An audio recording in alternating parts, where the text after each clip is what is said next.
Kama tunasoma maandiko matakatifu, vous verrez que mtonasema derrière Congo les œuvres, de mauvaises œuvres de beaucoup d'hommes de Dieu, il y avait une femme.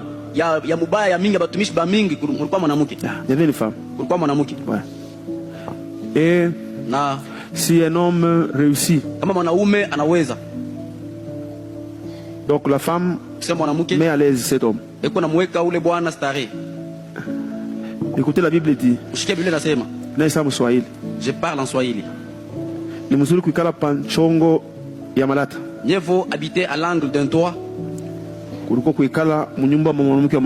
plutôt que de partager une maison avec une femme querelleuse.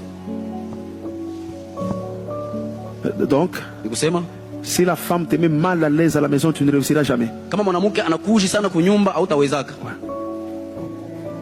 C'est pourquoi il faut avoir la femme qui connaît Dieu. Si elle ne connaît pas Dieu, sache que c'est vraiment foutu pour toi. Ouais, parce qu'elle a une grande influence sur l'homme. C'est ce qui a poussé les hommes de ce monde ici à dire éduquer une femme, c'est éduquer toute une nation. Vous savez, quand on regarde les femmes, elles sont vraiment douces au visage.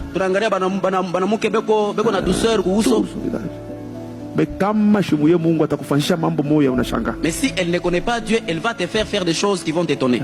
Et puis le lendemain, elle est toujours douce de la même façon. Même après avoir mangé le fruit défendu, elle était toujours douce. Mais elle venait de faire à Adam quelque chose. Il a brisé sa communion avec Dieu. Ouais. Alors j'ai toujours dit, les femmes doivent être beaucoup instruites dans les choses de Dieu, même plus que les hommes. Parce qu'elles sont vulnérables. Et puis si elle est instruite dans les choses de Dieu, une grande bénédiction pour l'Église.